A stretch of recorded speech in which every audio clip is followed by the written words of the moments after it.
Unfortunately, it's not often that I get to meet people who have a depth of experience in education and who are as passionate about education as I am. But today we have that treat, and I'm excited to dive into this and have this conversation. We've got a lot of crossover, a lot of similar paths. So super grateful to have you here with us, brother, and to have this conversation. So appreciate you being Honored, here. man. Absolutely honored. And you're right, man. A whole lot of crossover already just in these few minutes chatting. So yeah. So let's start. Why don't you give us a little bit about you and your family, your background, and then we'll dive into some of the most relevant topics we could even discuss today in our environment and our situation. Sure. Yeah, I'll give kind of the 30,000 foot overview. So, been in the education game for a long time. I say game very, very intentionally, because you learn early on that it is a game. But started out at Stanford, worked there for quite a bit. Naively went, okay, well, I'm going to start changing the game for young people in public schools. And I was a public school teacher, public school administrator, led to being a private school teacher, private school administrator. And all of that led to me leaving all of it to open schools. And I launched a few schools of my own, and I now help entrepreneurs launch these schools all over the world. But while I was doing that, it simultaneously launched a speaking career, which I wasn't necessarily looking for, but super grateful for. And I ended up talking to, Fortune 500s around the world. I've done about 700 keynotes over the past decade, traveling around the world, speaking to these organizations about what they wish they saw in young people, or they're going, yes, hey, we have all these young people working for us. They're really, really smart. And by the way, they suck. We want to fire all of them. Help us to unsuck them. And that only brought information back to take back to the schools, right? And so that we could do some things at these schools. So I have a few schools that I've launched. I help entrepreneurs launch these all over the world. And then also have a mentorship program. A lot of people know who Tim Kennedy is. He's a good friend of mine, and he and I launched a mentorship program for young men, help families who want to home educate. Everything I do, every vertical I'm a part of, is all about building strong young humans. Period. End of story. Fantastic, man. Yes, I love that. And I see, I've had that same privilege for over 2 decades, working directly with youth and helping them, maximize their potential and unlock what's already there. It's so beautiful. So right out the gate. So I worked in public education as well and private education.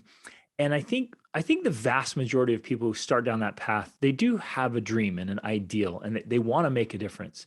But then they get in and there's so much bureaucracy, so much red tape, so many problems. And I think many of them just understandably kind of just acquiesce, be like, ugh, I had all these dreams of making changes and there's not much I can do.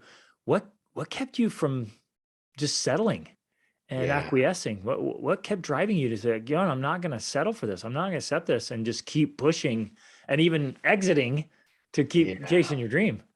That's a really good question, man. And I think you're right. And I always, I like to preface any of these conversations around the fact that I am such a fan of those human beings who are in this, the good people, right? That are in the public schools, private schools, or whatever, man. I'm a fan. I'm a supporter. I am here to be a resource, whatever I can do to help keep them going. Because it's exactly what you said. It's that bureaucracy, right? It's the systemic issues that we're facing. And so they either do one of two things. They either acquiesce or they leave. And I know I came from California, and it was somewhere around 50% of new teachers leave within first 3 years and never come back to the profession. Whoa. Because they want to come in there and they are doing this altruistically. They're wanting to make a change for these young heroes, right? They really do want to do that. For me, it was an unsettling in my soul, and the timing of it worked really well with having my own children too. So went in there with the altruistic endeavors and wanted to help young people, and had the blessing of being thrown trial by fire, man. And kind of like the ganglands of California. I was we're in a low socioeconomic area, Title I school, free breakfast, free lunch. But a lot of these young people were brilliant folks, but they were already involved in gangs, and families were very much involved in gangs. And I was connecting with, especially with these young men, and was fortunate enough to have a little bit of a rough history of myself in my background that I could kind of connect there, right? And you kind of, yes, sir. Same. Could very much speak their language, and so earned a lot of respect. right? Earned a lot of respect, gave a lot of respect to them. And that, you know, those are both things that, those are things they weren't used to, especially having respect coming from other adults. And so was creating some phenomenal relationships and was really making some headway. But what I was making headway with was the relationship piece. It wasn't anything to do with the academia, right? And so I've got my site administrator saying, hey, this young man needs algebra. And I'm going, no, he needs to not be told to sell drugs when he gets home from mom and dad who have 209 tattooed across their neck. Wow. Right? Like that's, you know, so I was what we called creatively insubordinate. And I continued to do what I thought was right versus what I was being told to do. And I got brought in by a superintendent who said, look, we've got a problem. You don't listen to the protocol. You aren't teaching to the standards. And that's an issue. The problem is makes me want to applaud you. Well, and he did the same. Away. He did the same because he goes, the problem is the other teachers love you. Your principal, even though you disobey and don't do the standards, she loves you. The students clearly love you. The teachers, the parents clearly love you. Like, this is an issue for us, right? And so I just kept wanting to take that next logical step, as naive as I was, going, here's how I'm going to shift things. So that's why I went into administration. But then I go into administration and you find out it's more about the bureaucracy. It's more about politics, money, power, right? And so I'm going, okay, well then private school's got to be the answer, because you don't have to answer to the state. So that's got same pig, different shade of lipstick kind of deal. And so it was just kind of that journey of trying to find out, how do I really impact them without anybody else telling me what to do? And that's really it. It's my stubbornness of not liking other people telling me what to do that kept me going. You're singing my song, brother. That is awesome. I love that. Okay, so let's just shift right there and then dive in. Then what is a true education? What is, in fact, I like to think about what is a world-class education, and we can dive into what that looks like for men and what that looks like for youth. But it starts right there. And I can tell already just from things you're saying and what you're doing, it's like, it's more, academia is important, right? It's important to know things, but it's so much more than that. Yeah, academia is important. It's important to know things, but what are the things that are important to know? And if you're talking from a purely academic sense, that ends up being a pretty short list. And when you're looking at school, you're going, okay, well, what is the 1% of the 1% of the 1% of all there is to know in the world that we have to know? And you have to know it at a specific time. Otherwise, you're told that something's wrong with you, or you're too, right? So it's, again, the reality of how important academia is in the real, it's very minuscule compared to all these other things. So it gets back to that question, right? And it's the question that one of my mentors asks. And he was really part of that push for me to Seth Godin, if anybody knows who Seth is, right? And so Seth was one of the big catalysts for me to finally just say, look, I've got to launch my own thing.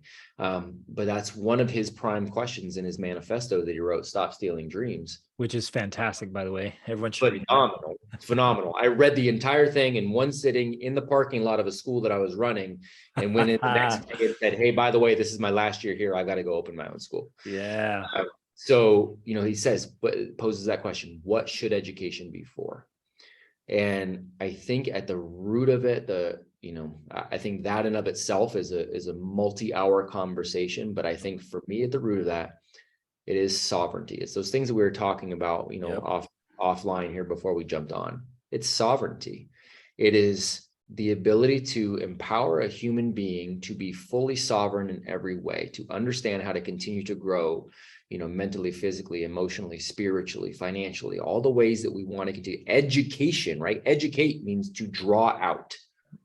That's what it means. The root of the word means to draw out. You are drawing out what is inside you on this continuous path of moving forward, right? So that's what an education should be for. Who is this person right here? And how do we draw out the ideal amount of growth in all of those areas that it means to be human?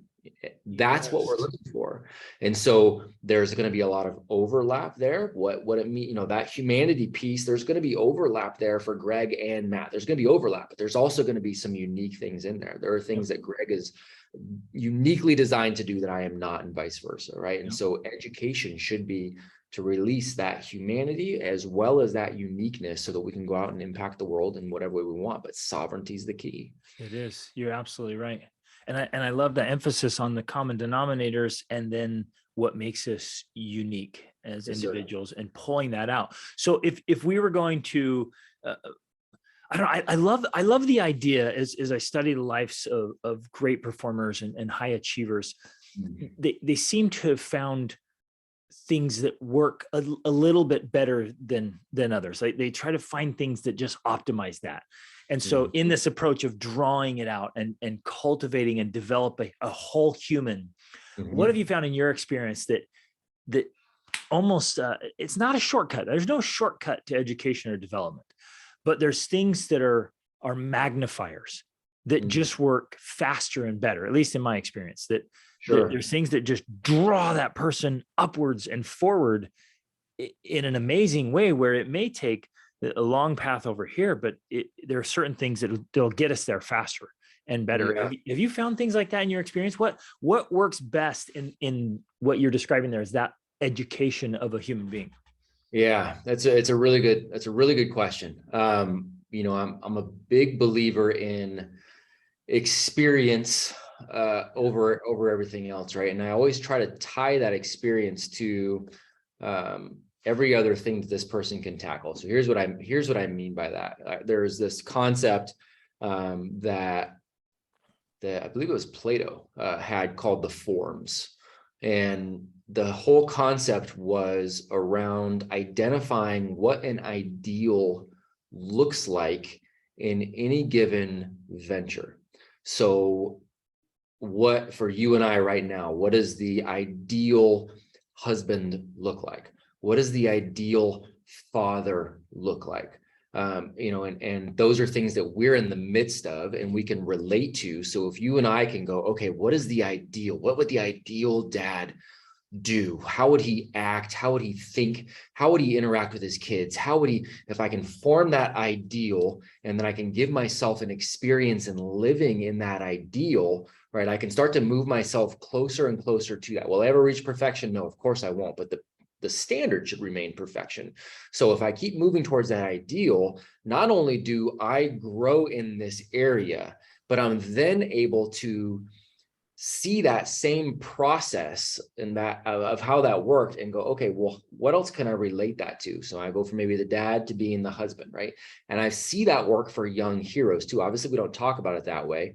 But you know, if a young man, so going back to this young man who one of the first young students that I created a real relationship with, the gentleman that was being told to sell drugs, he's got the 209 tatted on parents' necks, and phenomenal soccer player, like phenomenal, out of this world soccer player, all the potential in the world. And he did end up playing professionally, just kind of shortcutting to like the happy ending of that story. He ended up playing professionally in California, which is so rad.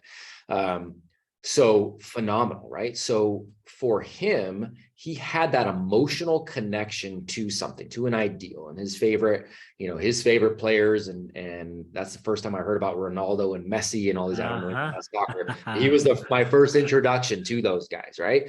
So I could take that ideal for him and go, okay, cool. What is it about them? And what do you want to do with your game, your soccer game? What are the experiences that you need to do or to have so that you can start to move yourself towards that level? And then we could take that same concept and go, okay, what would be the ideal, you know, in this area that you're working on right here? How do we apply those same concepts, right? It's always an experiential thing. So I think dealing with ideals and dealing around experiences are what unlocks potential. I think it's much more multifaceted and nuanced than that, but I'm a big believer in experience over everything. Amen, man. listening to you talk about, like, I've been teaching that for years. Like, yes, you've been there. Yeah, you're in it. Experiences, get the mentors, hold up the icons and the heroes, and then make the relevant connections back to, okay, if this is where you want to go, bingo, what other areas of your life will poor decisions keep you from that? And then the relevance is so magical and so powerful for youth that when they say, oh man, well, yeah, this decision over here with this situation will keep me from this thing I want most in life. That's right. When they see the connection, that's right, you don't have to tell them anymore. There's no lecture. It's like, man, I'm done. I'm done with that. They're just saying, And it's that heroic thinking that you're trying to build in, right? It's like, look, man, I don't want you to just gain Messi's skills. I want you to think like him. What would he do right now? What would he do? Would he go home and get on the porch and sell drugs, or would he go home and grab a soccer ball and he start kicking it around, right? Like, it's that kind of connection that you're making for them, and it's the old, everybody makes fun of the whole WWJD bracelets that were very popular for a while, right? Like the what would Jesus do? But the reality is that's heroic thinking. Yep. You are making that. Napoleon Hill, in his Think and Grow Rich, he talked about building out a mastermind group and talked about building your board of directors and the whole and talking to them, and literally talking to them through every situation and decision. Through every situation, right? And that concept is so powerful. We can do it with our little kids. Our young heroes do that naturally anyways, right? I went upstairs earlier to grab some lunch and I could kind of hear a little bit of something, I was like, okay, what's going on? I turn around and my 6-year-old boy is sneaking up on me and he's dressed up like Deadpool and he's got a sword, right? Because for him, right there in that moment, he is Deadpool. Yeah. Period. End of story. Yep. He is him. Yep. Well, why don't we take that and let that continue? Because that's how we build our genius. Who do we want to become? And it doesn't mean that we're trying to be somebody else. It just means in different areas of our life, we connect with somebody who has done really well in that arena, and we're following the patterns of success, right? Exactly. We're just connecting that. And so then it helps drive our own behaviors. It's exactly what you're talking about, right? Yep. And for our young people too, and sorry, I just get so excited talking about this stuff, man, but for our young people too, they've got more distractions than you and I had growing up as well. So there's also now that added element of, kind of the addition by subtraction, like really making sure, not just being focused on the heroic thinking and the heroic actions, but adding to your efficacy by stripping away the common distractions that are so prevalent for young people now. Exactly.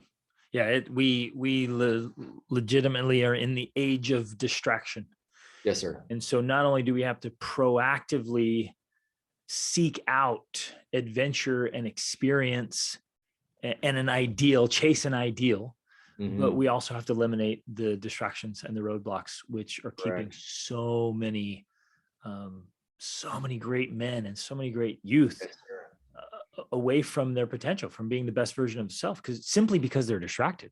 That's right. And it doesn't even have to be really that bad. It just has to get you to take your focus away. And like I always love to say, like where the head goes, the body follows, right? So all you got to do is just take your focus off what you're after, and there you go. That's exactly right. Miss your target. That's exactly right. Yep. We're starting out, you and I start out walking on the same track, but if we're not walking perfectly parallel, if I go 1 degree to the right, eventually over time, that 1 degree, you and I end up in very, very, very different locations. Exactly. Right? And that's exactly what we're talking about with our young heroes, is keeping them on that track. So let's jump into some real specifics, things that really tangible things that we as men, husbands, fathers, businessmen, leaders can start doing right away. And I would, and I'm suspecting you're going to say there's some things we ought to be doing day in and day out, some habits and some patterns, but what are some things we can do right away to level up our own development and education? And then directly tied to that, how can we help with our children first, and then with any youth that might be in our circle of influence? Yeah. See, you and I very much are aligned right there. And I love the way you framed that whole question, because you started with the understanding, not the presupposition, but the understanding that the best way, the first and foremost thing we need to do, the primary way to educate the young heroes in our influence, is to first make sure we're handling business ourselves, right? That is it. I tell parents all the time, the best way to ensure your young heroes have a good education is to continuously improve your own, period. End of story. Yeah. That is the #1 metric, right? They will do what you do before they do what you say. All day long. Yes, sir. So you better be leading by example, get your own stuff in order first. So that's the big part. For me, I think there's a few things. One, responsibilities, not distractions. I think young people have been, we've devalued them societally, I think. And it's agreed. If we start to come from this place of of fear and this place of, oh, we're going to take care of you. And we want to bubble wrap. The word teenager didn't even exist until 1944. Didn't even exist. Wasn't even a concept. It was just, hey, congratulations, you're kind of a man now. Like take on some responsibilities, right? And so young people need responsibilities. They need them early and they need them often. And that's not taking away their childhood. No, you're providing them an amazing foundation because they're asking for it, right? Parents know this. Hey, mom, can I help you cook dinner? Will that make dinner take longer to make? You bet it will. You need to go absolutely and start handing over some of those responsibilities. Absolutely you do, because they want that, and it creates a different foundation. We sold some goats about a month ago here on the farm, and this guy drives up to get the goats, and my 9-year-old walks over and she's like, "Hi, I'm Brielle, nice to meet you," and shakes his hand, and she says, "So it's going to be X amount of dollars. I've got the bill of sale right here. So you're going to sign this. I'll just take a picture of this. I'll give you this one to keep. We'll keep the photo as our receipt, and then you can give me the cash here." And he was like, "What the hell is going on?" Right. But that's just normal for us because that's part of her responsibilities. Fantastic. Right. So responsibilities. So that's chores, learning to set goals. You normalize being responsible. You normalize what you normalize. So if you normalize being responsible as just part of the status quo, that's what we do in this family. There you go. When your kids miss the mark, we're talking about practical things. Always say you're going to correct them calmly and you're going to praise them inspirationally. Yep. And I think those are huge. I was talking about my 6-year-old boy earlier, and a great example. We were going out to the garden not too long ago, and he starts to walk through. He stops and he goes, whoop, opens it up and goes, "Ladies first," and lets my wife go and lets his 2 older sisters go. Right. Fantastic. So I want to grab those moments. I snatched him up, looked him in the eye, and said, "Hey, I need you to listen to me right now." That was awesome. That's what a good man does. Yep. And you just did that because you are a good man. You're a good man right now. Very proud of you for doing that. Boom, set him down and go. I'm going to catch as many of those moments as I can and praise him inspirationally around those things. And when he misses the mark, because all the kids are going to miss the mark too, I need to not lose my stuff. It just needs to be calm, right? And we actually have a family contract that we have in place that allows us to just point back to tangible. Hey, we all agreed that this is kind of how we operate. You missed the mark on that, man. What do you have to do to fix it? Okay, cool. There you go. So the flip side of that is he gets to call me out if I mess up too. Yep.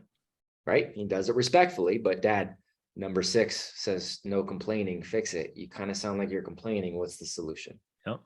Right. That's the power in that. Eliminating distractions, whether that's video games, all the screens and all that stuff, medication. I think the medications, man, people get upset at me about that one, but I think that one's a big one.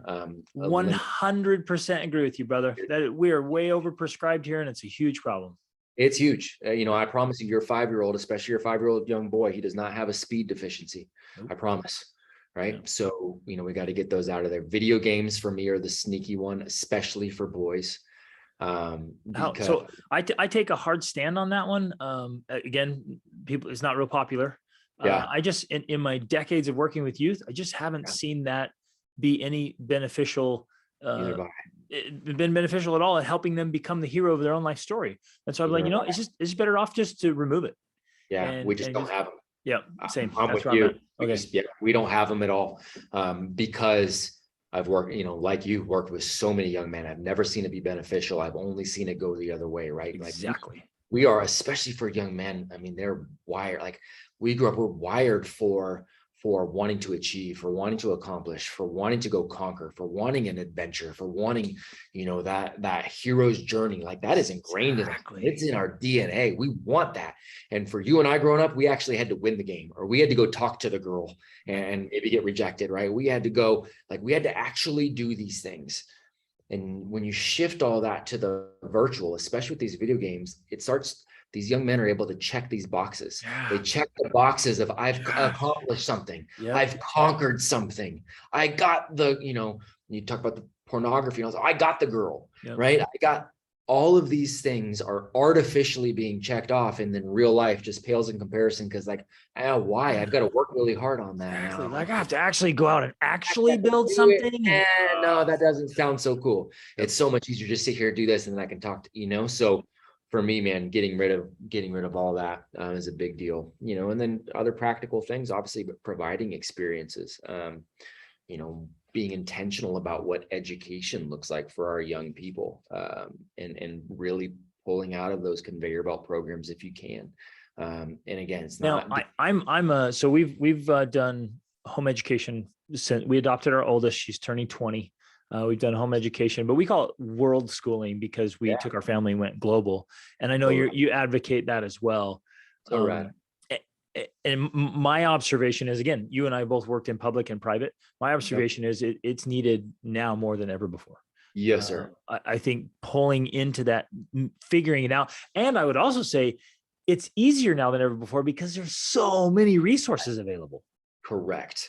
Yeah. I've got, these are my conversations every day with families all over the world who are either taking the leap. They're like, okay, I'm scared, but here we go. Let's go. And so, we're helping them understand how to do that. Or they're reaching out going, I just don't feel like I can, or I'm a single parent, and we're going, it's still, there are so many resources. There's so many ways to do this. Let me help you figure out how. Yep. And so we've got a lot of single moms and single dads that are home educating now, and realizing that, it's possible and it's worth it, man. Yeah. It's worth it. Right. And it's not, people talk about the indoctrination that's going on in schools. True. People talk about, some of these agendas that are coming in and all of that is true. That to me, again, you want to avoid those, but there's a sneakiness around the conveyor belt schooling it's kind of like the sneakiness of video games where you don't realize exactly what's being done. Exactly. The sneakiness around that conveyor belt, is that you are teaching that young human, to really play this game and develop habits in order to win a game that they no longer play once they leave it. Yep. So they spend, 12 years, 16 years, whatever it is, learning to play this game and then go in the quote unquote real world, and nobody irrelevant. Nobody values that game anymore. The world doesn't value that game. Life doesn't value that game. And so then you're stuck going, wait a second, but I got straight A's, and the world goes, I don't care. Yep. And the new boss goes, I don't care. And the customer goes, I don't care. And that nobody cares. So now you're trying to unravel all of these mental habits that you've built for 16 years. Good luck. Yep. That is not an easy thing to let go of. Yeah, those things are imprinted deeply. They are imprinted deep. Yeah. So it's a sneaky thing, man. I love that. Let's hit some specifics on, because I know a lot of men, and I know there's some women who listen too, but a lot of the people who are listening, they'll be interested in maybe some specific approaches to this kind of education you and I are talking about, this developmental whole person education. Let's try to give them some specific practices or philosophy, something to grab hold of, like what we can start working on this week as far as that kind of education. Yep. And again, whether it's in the home or at least, good parents that are sending their kids to school, they may still want to be deeply involved. I hope so, in their kids' education and in their experiences. So let's dive into that a little bit. What's worked in your experience? So in my experience, the easiest thing for everybody to grab hold of and at least be able to impart, even if your young hero is going to still be going to a conveyor belt school or whatever that's still going to look like. And I call it conveyor belt school very, very intentionally. And that doesn't just mean the government schools. A lot of those private schools, again, look exactly the same. But if you're saying, hey, you're in this grade at this time, that's a conveyor belt school. It's the schools most of us went to. But some of the things to counteract that, the easiest thing to implement, and I argue that it is potentially the number one thing I would do if I could only do one thing to quote unquote educate my own kids, and I only had an hour a day, this is all you get. I would start with books, start with the classics, and dive into those heroes' journeys. I was hoping that that's what you were going to say. It's my number one, man. Yeah. It's always my number one go-to, and in fact, the families that I help and the families that we have, kind of this tribe around, the first thing we do is we take a look at mom and dad and how are you guys leading by example? But two, we take a look at schedules. What do schedules really look like? This is why we've had so many single parents that have finally been able to go like, okay, I can do this. Mm-hmm. So you take a look at schedules and go, how much time do you actually have with your hero that you're going to be able to pour into this? And then we prioritize. If you've only got 1 hour, we're going to prioritize reading the classics and having great conversations around that, putting your young person in the shoes of that hero and having great conversations around that. How does that apply? What would you have done? Making parallels to things that are going on today, thinking through that, not going, me as parent, I'm going to beat the answer into you, having a conversation, asking them why, allowing them to ask why. And they'll come up with the best answers. You better believe they will. And that is number one. And hey, by the way, it's free. Maybe you don't have all those books in your house, but there are these things called libraries that we have forgotten They about. still exist. They still exist, man. Go get some of those classics and you read them together and have those conversations together. That's number one. Absolutely. I got to jump in here real quick. When you'll appreciate this. When we started traveling when our kids were little. We had 4 kids. When our 4th was born, they were all still little. We started traveling, and we traveled all over the world for years. And we packed 300 to 400 pounds of books with us all over the place. And people were like, why don't you get, ebooks? And I'm like, not the same. Doesn't count. And we do a lot of audiobooks now, but we packed books with us everywhere so we could read and have those conversations. And it is a total game changer. It's a game changer, man. That's it. Because again, what is education for? We're trying to draw out.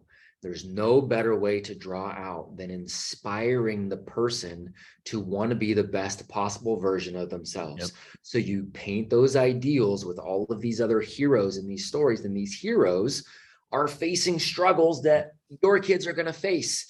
And so they can go back to that and go, oh, well, what did Pip do then? Right? Or what, like they go back to that and go, okay, and I've really fleshed out my ideas of how I want to act, how I want to behave, how I want to respond in these various situations. So that's by far, number one, if that's all the time you've got. And it's worth pointing out right there that's where even the fictional, right? Some people might look at fictional books and be like, oh, what's the real value of this story? And I'm like, well, if it's a classic, if the hero is living a model life, I promise you and your children will attach to those very lessons. Bingo. And they'll grab hold of those and they'll make it applicable. It happened today. My son, so we have this completely transparent relationship around devices, because as you get older, you are going to be exposed to inappropriate things. Yep. And it's going to come up. And so I with my older boys, it's not like, hey, have you seen it? It's when was the last time you saw something? And I want this transparency. So he sent me a message today. He's like, oh man, I just accidentally saw something totally inappropriate on here. Just wanted to let you know, shut it down, got rid of it. And I jumped into this book I'm working on. Yeah. And he happens to be in this fictional book. It's called The Walking Drum by Louis L'Amour. It's one of my all-time favorites. So good, man. And Kerbershard's in there. And he's just this stellar young man who's making the most of himself. And my son writes back, he's like, yes, this is who I want to be. He wrote back, he said, I want to be a gentleman Viking. Right. And I was like, yeah. Yes. He's like, what? He's like, what happened to all these youth that are sitting around doing all these stupid things today? He's like, why aren't we chasing greatness? Right. And so this very thing you and I are talking about happened today. That's so rad. Good. First of all, good job to you. Good on you and your wife, honestly, leading that, and again, you talk about somebody that, saying, meet somebody that's as passionate about you as education. And I can say the same thing about fatherhood, right? And about leading intentionally in our homes and not leading, reactively, which is arguably not leading at all, right? That's way to go for you. Like that makes me excited about who, even more excited about who you and your wife are. I think that's phenomenal, man. And that's it. I got that gentleman Viking. We talked to our young men about being the savage gentleman, right? Same concept. Yep. Having, all the capabilities of having it under control and living your life as a gentleman, but being fully capable of doing what you've got to do. Like that's exactly it. Exactly. And you're talking about reconnecting to those heroes. One of the questions you asked me towards the beginning was kind of like, what made me take that step to continue on in education and go build things, right? I read that book, right? I read Seth's book, and it wasn't like I hadn't thought about doing this prior to, and Seth just gave me this. It was kind of this catalyst, but the reality was I was looking at my board of directors too. And in my board of directors, that I use, that I talk to, that I go, okay, speak into my life. There are some fictional characters in there, and William Wallace is in there and has been since I was 14. Right? Yes. I remember being a 14-year-old watching, and when he said, obviously there's a lot of fiction in the Braveheart movie. I get it, man. But the point is, that whole concept of every man dies, not every man really lives, that struck me even at 14. And I just went, well, what am I even chasing greatness if I don't even give this a shot to try to build something better for my own kids? Like, I can't look myself in the mirror if I'm not willing to even give it a shot, right? And then I'll tell you who else is in there too, is Tyler Durden, right? And say what you will about the Fight Club movie. The Fight Club book for me was transformational.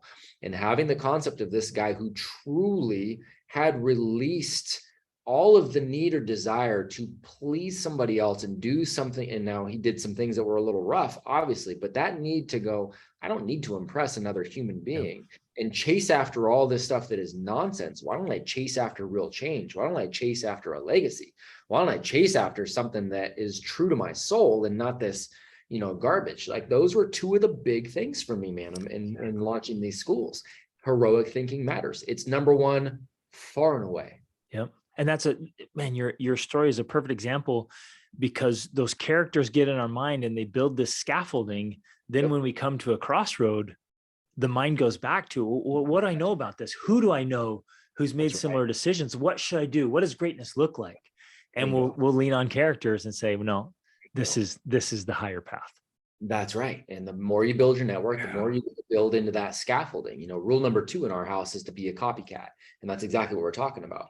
Copying the patterns of greatness. And so we can get that from fictional characters. We can get that from biographies and autobiographies. We get it from the people around us, right? And the more we build our network and have these great folks, we can continue to look towards, now I've got other guys that speak into my life too. And I go, okay, well, what would Beardreau have said about, like, if this happened here, what would Beardreau have done on that? Because I value what he would have said in this entrepreneurial venture, or whatever that looks like.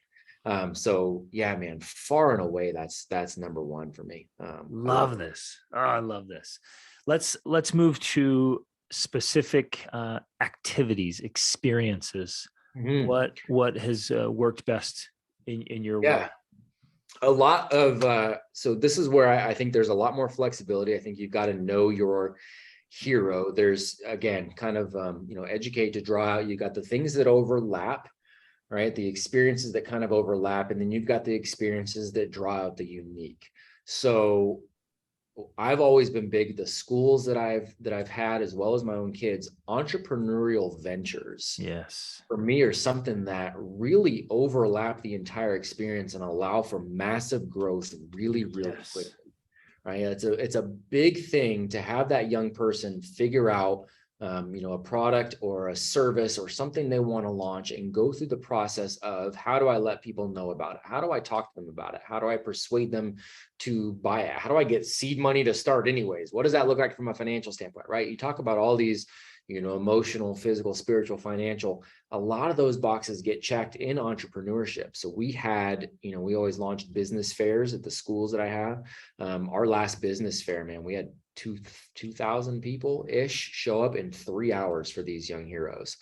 3-hour period, over 2,000 people show up. I had young heroes walk away with $5,000 on a Saturday. Nice. Hours, right? I always tell people, like, we have horses.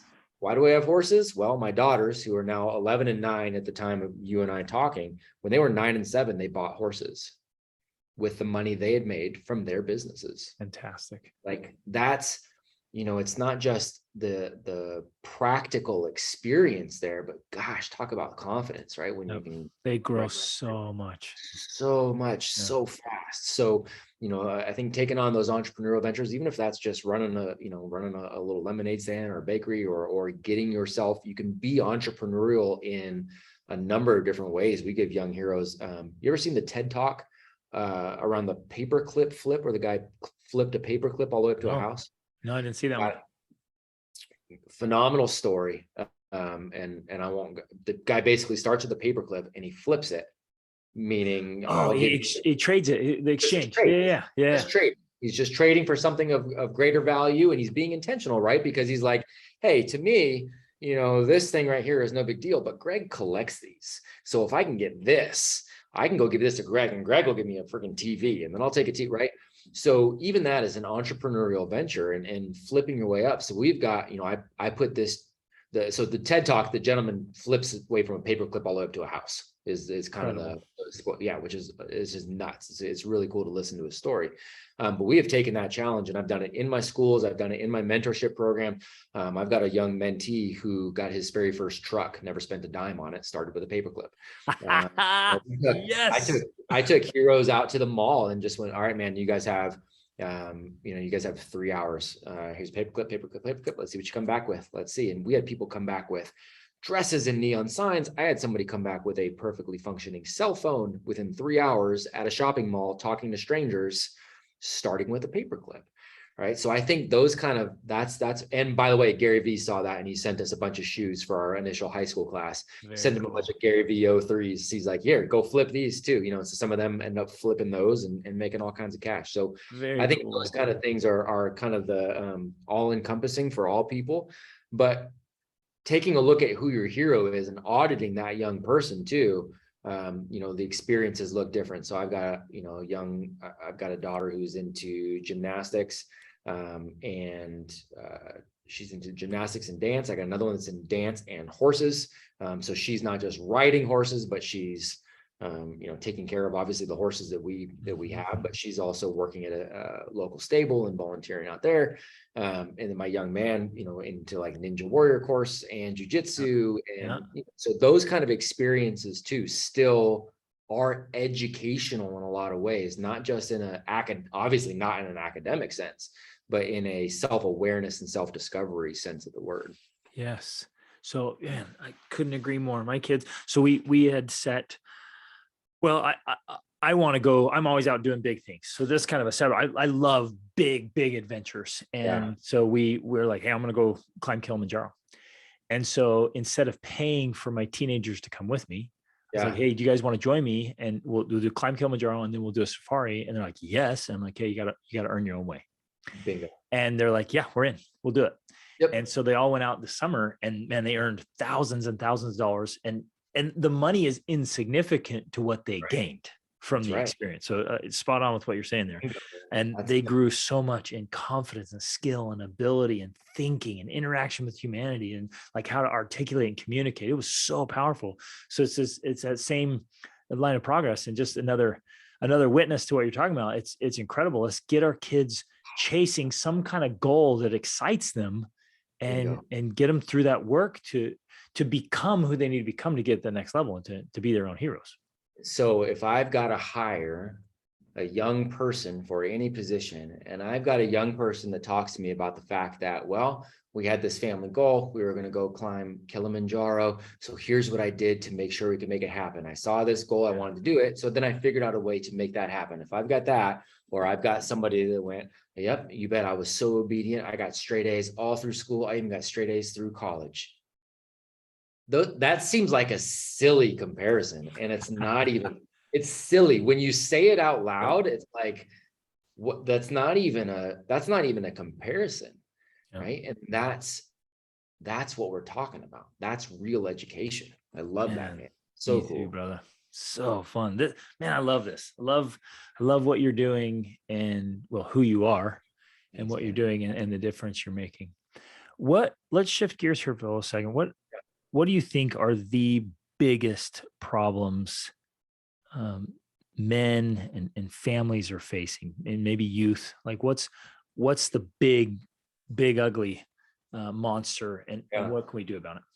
Yeah, there's a lot. I mean, so we said men, families, and youth, and I think we're talking families. I mean, realistically, statistically, the fatherless homes is a giant issue.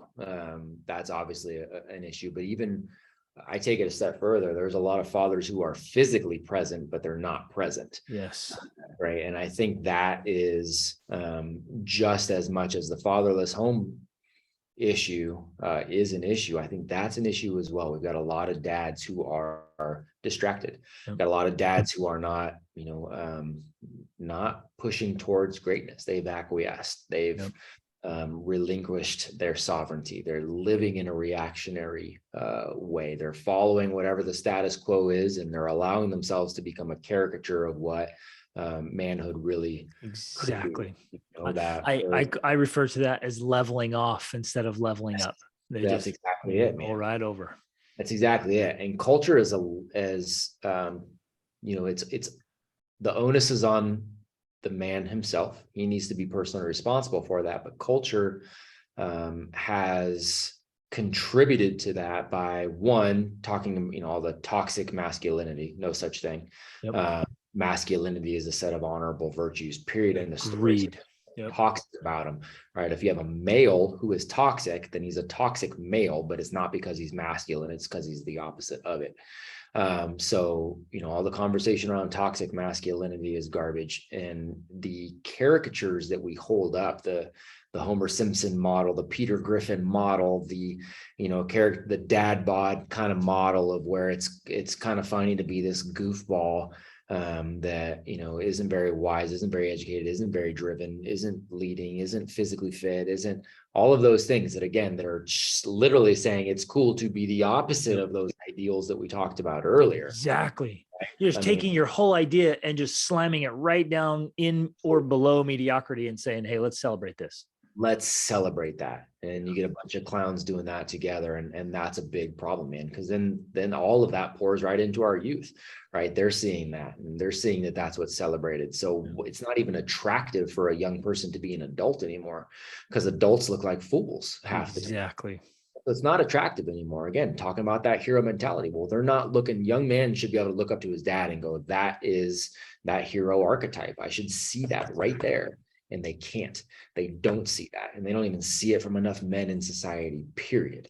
Yep. You know, so I think we have all of those things, not to mention, obviously, the, you know, the conveyor belt schooling, the fear-based parenting, where it's like, you can't even go outside anymore because somebody's going to call CPS because, you know, children are clearly going to get kidnapped if they go outside. You know, we've taken away, you know, free play from our young heroes. I got to jump in here because I saw that very thing yesterday. It disturbed me.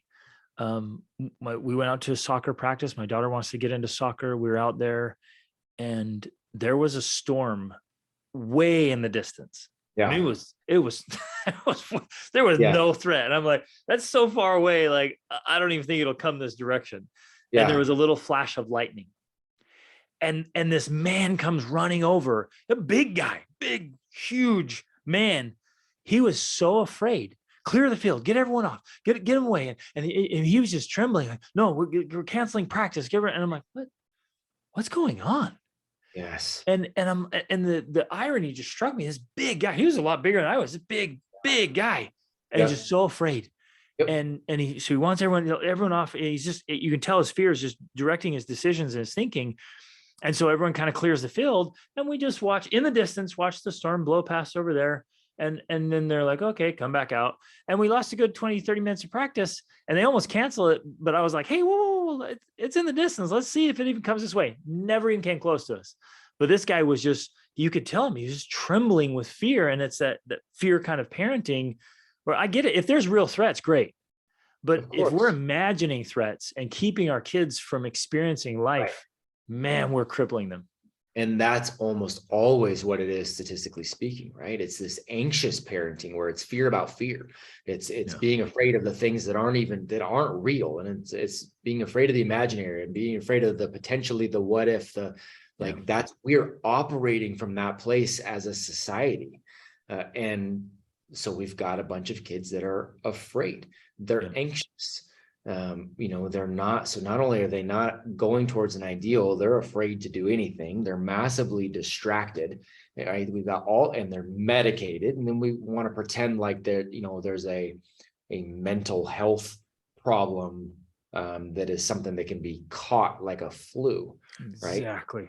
Like, man, you can't, if we're not willing to take a look at each one of these, and physical activity for these young people too, by the way, if you're not willing to take a look at all of these things, we can't pretend like we care about their mental health. We don't. Yeah, that's it. And then the physical part of that is a huge deal too. I posted something the other day, man, on I don't know if you've seen the documentary, The Motivation Factor, but it talks about La Sierra High School in the 1960s, and JFK had come out and said, like, this should be our national physical education program, what this school is doing, and did this whole documentary on these guys. And these young men, you watch this documentary and they were a bunch of freaking studs. Like every one of them, in this physical fitness program at this high school was just shredded, and they're out doing calisthenics and they're doing all this work on these obstacle courses, and like it was phenomenal. And they're only doing 10 or 15 minutes. The PE wasn't focused on playing freaking badminton, pickleball or whatever. Like it was physical fitness first, like actual fitness. But every single one of these guys was super happy. They were super engaged. They were helping each other. They were just, and they go, they're talking to all these guys now years later, and they're like, that was the biggest gift I was ever given in my life. Like it just set up so much, right? And there was no participation trophies. The guys were competing to get different color shorts based on what you could do. And they weren't like, oh, you suck because you got a yellow shorts. No, it's like they were all, pushing each other and motivating each other. Mental health wasn't an issue for these guys. Not at all. Nor was obesity. And what's interesting is when you do this right, young men love that. They love sweating and pushing and burning and challenging themselves. They thrive in that stuff where it's so messed up and rested, W-R-E-S-T. It's so twisted and distorted now. We have these young men like, I don't want to. Oh, it's terrible. I'd have to sweat. It's hot. It's cold. It's uncomfortable. And the parents will write a note, and the parents will write a note for it too. Yeah, and they'll get them out of it. Honey, you shouldn't have to, because if you went out there because you're a little bit overweight, and some of the other boys will do something that he can't do, and it just makes him feel bad, right? And like that's the way and that's again a fear-based parenting, right? It's everybody needs the trophy because otherwise I'm afraid my kid's feelings will get hurt. And that's that's a microcosm for how they look at almost everything else, and it is damaging the kiddos. Whoa, man, I love this stuff. Love this conversation, brother. Let's wrap it up with two things. Number one, your most important piece of advice for men, just something that's working for you, or something you've seen, your vast experience, just one piece of advice for men, and then one specific thing we could start on today. And I know I'm putting you on the spot here, so give you a minute to think about it, but a piece of advice for men, and then something like we could take away, start right now today. In fact, what you said earlier about the classics, I couldn't emphasize enough. Like if nothing else, grab a book and keep reading. I have 7 kids. My wife, we have multiple businesses, multiple properties. I got tons going on. I still average a book a week and have for over 2 decades. So there's just no excuse. We just have to keep reading and learning. But that's one good piece. But what do you say, brother? One piece of advice, one specific action step we can start on right away. Yeah. So if we're talking for men in general, I think one thing that gets kind of glossed over in our, yes, we got to be physically active. Yes, we got to be, we got to lead, we got to date our wives. We got to lead our kids intentionally. We got to do like all of those things. I think are absolutely true. But I think one of the things that sometimes gets glossed over is you need to make sure you've got a band of brothers. Right. That are gonna keep you leveling up too. And I don't mean in the, there's kind of this fluffed up sense of okay, we're all going to get together and we're going to look into each other's eyes and we're going to say, Greg, you're okay just the way you are, right? We don't work that way. Exactly. That's not us, dude. Yes. That's not how we respond, right? Men don't operate looking at each other, and that's how women operate, and that's great. It's a beautiful thing. That's not how we operate. We'll look each other in the eyes and go, "Hey, dude, suck it up." And then what happens is I turn my shoulder like this, and you and I are shoulder to shoulder now as we go to conquer something else, right? So you need a band of brothers that are going to be aligned on that, where you guys can truly hold yourselves. Accountability is another kind of like a buzzword, but the reality is, I've got a handful of men where I can go, "Hey, dude. Do you need help on this?" And then they can say, "Do you need help on this?" And if I see them make a mistake, they see me make a mistake, we can be like, "Hey, you need to get your stuff together." Exactly. So, if one thing for men, I think get a good solid band of brothers. It's you're the 5 people you spend the most time with kind of, it's true. The reality is it's true. And so then, as far as a takeaway, like I said, I think the classics, I don't think there's anything more depending on who we're talking about needing the takeaway. But I think, if we're talking about it from a parental standpoint, I think understanding that other mentors matter for your young heroes too. I think the parents need to understand as they're raising their own young heroes, they're the primary inner voice for that young person, right? Like they're number one for a long while. So their inner voice, everybody's got that inner voice, that we go to, the inner conversations we have. Well, it starts out as the parents for those young heroes, but as those young heroes get older and they get more exposed to the world, right? And we're talking about building that board of directors, other people are speaking into their life, whether you want them to or not. So maybe be intentional about who gets to speak into their life. Yes. Right. And that's one of the whole problems around like the socialization argument around school is you want to tell me for 90% of the day, you want other inexperienced 12-year-olds who may or may not have a good thing going on at home. You want them to be the primary people building your 12-year-old's inner voice? Exactly. I No don't. way. I don't. I want to be very intentional about that. So yeah, I still want to be able to be part of that. But at 12, they're also seeking other people. So I'm going to bring in those hero stories so that they speak into it. I'm going to bring in good men from my life to speak into my son too, because, Ray Care might say something to my boy that, I've said a million times, but because Ray's a Navy SEAL and CIA spy, okay, cool. I'm going to go ahead and take it. Like, great, man. Cool. Have at it. I don't care. I'm just looking for the end result. Right. I'm going to bring these mentors in. So mentors matter. They matter for us as adults, and having that brotherhood, but they matter for the young heroes too. Absolutely. Spot on, my friend. On both counts. That's so awesome. Wow. Such great stuff, man. I love like having this conversation. I'm like, yeah, you are speaking my language, man. We have shared a similar life experience and a similar message. This is so awesome. It's so great to have you sharing this with the world, and really sounds like you've dedicated a major part of your life to doing this. So kudos to you and honor, my friend. How can people connect with you, reach out with you, tap into the resources you have? Thanks, man. I appreciate it greatly. I'm most active as far as social media on Instagram, just at my name at Matt Beaudreau. But Matt at Apogee Strong, APOGEE strong.com. People can reach out to me directly, whether it's around what does it look like to start a school, mentorship program, educating from home, parenting. Also, we have plenty of resources and a great network in that. So anybody I can help, reach out to me any of those ways, man. Glad to help. Love it. Fantastic, brother. Thank you so much again for being on the show, for being Honor. who you are, and for doing what you do. Thanks, brother.